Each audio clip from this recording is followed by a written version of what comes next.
Good morning all of you. कैसे हैं आप लोग? I hope you all will be fine. And now आज का जो हमारा डिस्कशन होगा वो होगा class 10th social science chapter number 8 national awakening and establishment of political organisation का पार्ट 5।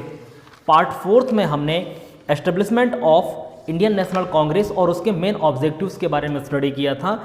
आज जो हम स्टडी करेंगे वो होगा 8.4। आप देखेंगे आपके बुक के पेज नंबर 143 पर, जहां पर लिखा है the development of nationalism, liberalism and extremism nationalism. इनका मतलब आप समझ लें सबसे पहले कि नेशनलिज्म का मतलब होता है राष्ट्रवाद, जिसमें दो तरीके के राष्ट्रवादी लोग हमारे यहाँ पर हुए थे। एक थे लिबरलिज्म और एक थे एक्सट्रीज्म। लिबरलिज्म का मतलब उदारवादी सोच, यानी जो ज़्यादा लड़ाई झगड़े पर बिलीव नहीं रखते थे, ठीक है, मेमोरेंडम के थ्रू अपील की थ्रू अपनी डिमांड्स को फुलफिल करने की बात करते थे, कहने का मतलब लेजिमेट तरीके से। और वहीं दूसरी तरफ थे एक्सट्रीज्म। एक्सट्रीज्म का मतलब होता है उग्रवाद, जिनका मानना ये था कि हमको आज़ादी बिना लड़ाई झगड़े के नहीं मिलेगी, आज़ादी के लिए खून बहाना ज़रूरी है। तो इन दो चीज़ों के बारे में आज हम डिस्कशन करेंगे। तो आप देखेंगे यहाँ पर लिखा कि following the establishment of Indian National Congress representatives from all the caste, followers of every religion and class participated in the first convention. ठीक है, कि पहले कन्वेंशन पे यदि हम देखें, जो पहली कन्वेंशन हुई थी कहाँ पर हुई थी? गुरु गोकुलदास तेजपाल संस्कृत कॉलेज में जो कन्वेंशन हुई थी, तो लगभग सारे कास्ट के रिप्रेजेंटेटिव्स प्रेजेंट हुए थे वहां पर। ठीक है, सभी जाति के सभी धर्म के लोग थे। And now after Lokmanya Tilak join in this institution came closer to the masses and Mahatma Gandhi influence gave it national level perspective. कि जैसे ही लोकमान्य बाल गंगाधर तिलक ने इंडियन नेशनल कांग्रेस को ज्वाइन किया, ठीक है, ये जो पॉलिटिकल ऑर्गेनाइजेशन था ये बहुत सारे लोगों तक पहुंच गया, क्योंकि लोकमान्य बाल गंगाधर तिलक उस समय के एक पॉपुलर लीडर थे। And after the join Mahatma Gandhi influence gave it national level perspective. और जैसे ही महात्मा गांधी ने इनको ज्वाइन किया, ये जो पॉलिटिकल ऑर्गेनाइजेशन था ये नेशनल लेवल पर फेमस हो गया। And now nationalism developed in India in different stages with the passes of time. The Congress policies also changed. कि जैसे जैसे टाइम पास होता गया, टाइम निकलता गया, कांग्रेस की पॉलिसीज चेंज होती गई। Various view different from Congress existing thinking emerge. In this chapter we shall understand the original characteristics of Congress.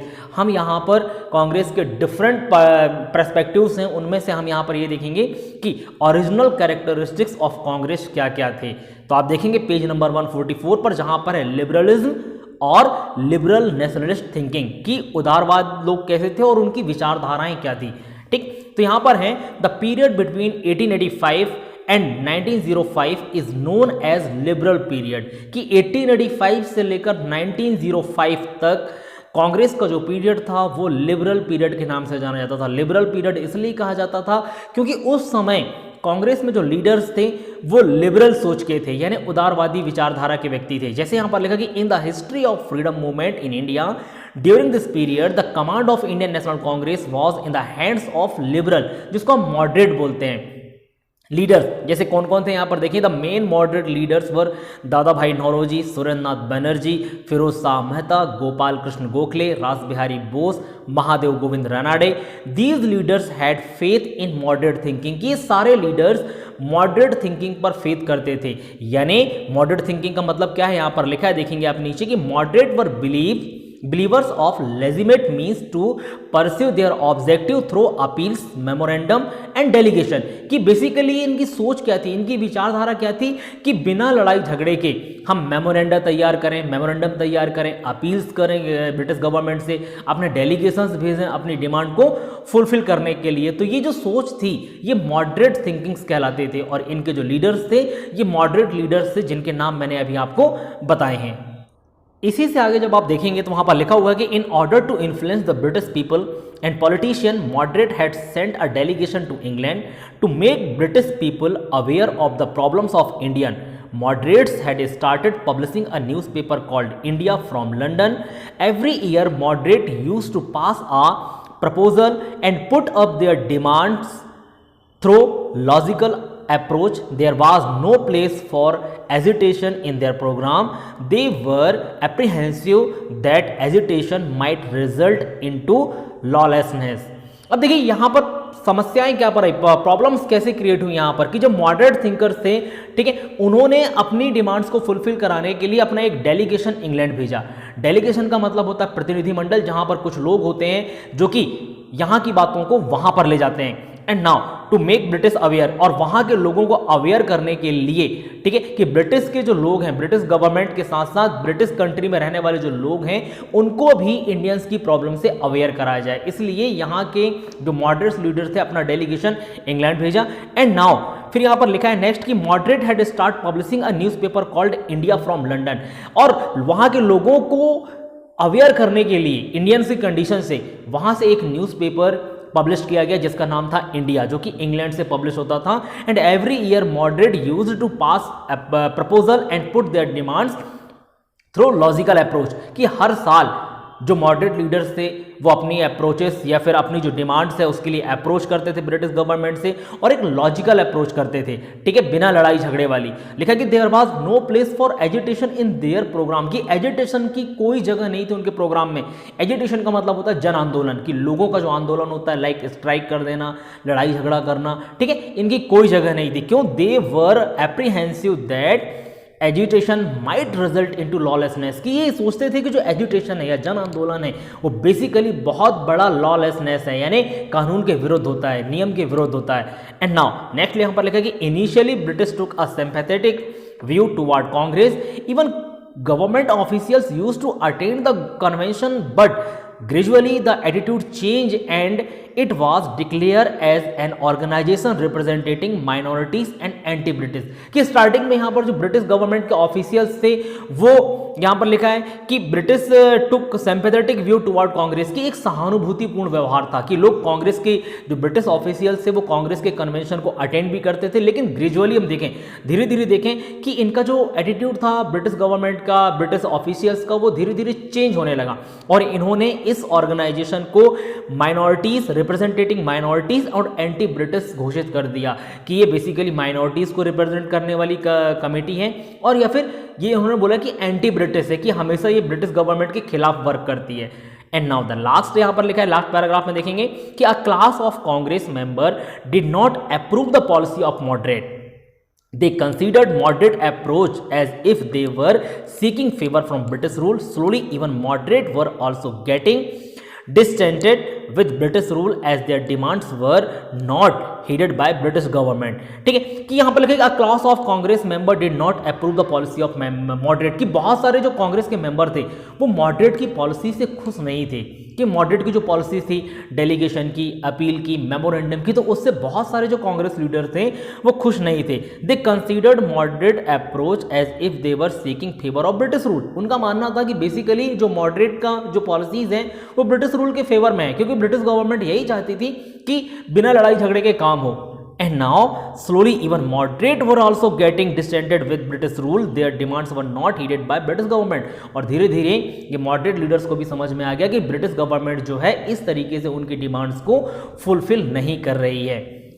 Page number 144 के राइट हैंड साइड के कॉलम पर आप देखेंगे जहां पर लिखा है कि demands submitted by moderate leader of Congress. मैं यहां पर शो भी कर रहा हूं कि क्या डिमांड्स थी जो मॉडरेट लीडर्स ने ब्रिटिश गवर्नमेंट को सबमिट की थी। जैसे यहां पर लिखा है कि the demand submitted by liberals on the occasion of Congress convention and other meeting were, first यहां पर लिखा कि increase in the number of elected member in national and provincial assemblies, कि नेशनल और प्रोविंशियल असेंबलीज जो होती थी वहां पर इंडियंस, यहां लिखा कि number elected member, increase in the number of elected member in national and provincial assemblies, कि इन असेंबलीज पर चुने हुए लोगों की संख्या ज्यादा होनी चाहिए रादर देन ऐसे मेंबर्स के जिनको ब्रिटिश गवर्नमेंट अपॉइंट करती थी। सेकेंड डिमांड यहां पर यह थी कि Indianisation of administrative service. Indianisation का मतलब होता है कि एडमिनिस्ट्रेटिव सर्विस में इंडियंस को भी अपॉइंट करा जाए। उस समय कंडीशन ये थी कि ब्रिटिश गवर्नमेंट जो थी वो इंडियंस को हायर पोस्ट पर अलॉट नहीं करते थे, तो यहां पर इंडियनाइजेशन की डिमांड रखी गई। थर्ड नंबर पर है curtailing the army expenditure. Army expenditure का मतलब है कि ब्रिटिश गवर्नमेंट जो थी वो आर्मी पर ज्यादा एक्सपेंड करती थी पैसा, तो उस पैसे के खर्च को कम करने की बात की गई कि आप आर्मी पर अपना एक्सपेंडिचर कम करें। नेक्स्ट नंबर पर यहां पर है कि India should not be made in incur expenditure of the British army, कि जो ब्रिटिश आर्मी है उसका जो खर्च है वो भारतीय गवर्नमेंट भारतीय जो है इंडिया शुड, कि भारत जो है उनका खर्च नहीं उठाएगा। ठीक है, यदि ब्रिटिश आर्मी में एक्सपेंडिचर करना है ब्रिटिश गवर्नमेंट को तो अपने खर्चे से करे। एंड नाउ द नेक्स्ट है expansion of cottage industries and technical education, और कॉटेज इंडस्ट्री जो है इंडिया के अंदर है उनको आप एक्सपेंड करने की बात कर रहे थे। ठीक है, कि बढ़ाने की बात कर रहे थे कि कॉटेज इंडस्ट्री को ज़्यादा से ज़्यादा स्प्रेड किया जाए, बढ़ाया जाए, और साथ में उन्होंने कहा एंड टेक्निकल एजुकेशन, और यहाँ के लोगों को टेक्निकल एजुकेशन प्रोवाइड कराई जाए। And now the next appointment of Indian on higher post, और इंडियंस को हायर पोस्ट पर भी अपॉइंट किया जाए। एंड नेक्स्ट और लास्ट डिमांड यहाँ पर है कि reduction in tax burden from farmers, कि फार्मर्स पर जो टैक्स का बर्डन था कि बहुत ज़्यादा टैक्स लिया जाता था ब्रिटिश गवर्नमेंट के द्वारा, उस बर्डन को कम किया जाए। ठीक, तो ये तो थे कुछ डिमांड्स जो मॉडरेट लीडर्स ब्रिटिश गवर्नमेंट के सामने रखे थे, लेकिन उनकी डिमांड्स को फुलफिल नहीं किया गया। नीचे देखेंगे आप इसी पेज में कि जहां पर है कि in the initial period of establishment of Congress there was no demand for freedom, कि यहां पर इनिशियल स्टेज पर जब कांग्रेस को स्टेबल किया गया था तो उस समय फ्रीडम की कोई डिमांड नहीं की गई थी। Only a few state were asked for Indian, सिर्फ कुछ स्टेट इंडियंस के लिए मांगे गए थे कांग्रेस के द्वारा। The term self-rule was introduced by Tilak in the last decade of 19th century, कि 19th century के लास्ट डिकेड में यानी आखिरी दशक, अब 19th century कौन सी सेंचुरी कहलाती है कि बिटवीन 1800 टू 1900 ईयर के बीच में जो ईयर्स होते हैं वो 19th सेंचुरी कहलाती है। जैसे अभी 21st सेंचुरी चल रही है, यानी ये 2000 से मैं आप कह सकते हो 2000 से लेकर 2100 के बीच का जो ईयर है वो 21 सेंचुरी कहलाता है। ठीक है, तो उसी तरीके से 19th सेंचुरी का लास्ट डिकेड मतलब 1891, 1892, 1893, 1895, तो इस ईयर के बीच में जो लोकमान्य बाल गंगाधर तिलक थे उन्होंने सेल्फ रूल को इंट्रोड्यूस किया था, यानी खुद के शासन को इंट्रोड्यूस किया था, कि उन्होंने यानी इस समझाने की कोशिश की कि हमको फ्रीडम क्यों जरूरी है, हमारा रूल खुद क्यों चाहिए, सेल्फ रूल क्यों चाहिए हमको, ये समझाने की कोशिश की लोगों को। And now in the last decade of 19th century, की ये लास्ट डिकेड यानी 19th सेंचुरी के लास्ट डिकेड में ये डिमांड रखी गई। एंड नाउ आज के लिए हमारा टॉपिक यहीं पर क्लोज होगा। नेक्स्ट क्लास में या नेक्स्ट पार्ट में जो हम पढ़ेंगे वो होगा importance and achievement of moderate, कि इंपॉर्टेंस और अचीवमेंट ऑफ मॉडरेट्स क्या थे, और उसके बाद एग्रेसिव नेशनलिज्म कैसे आया।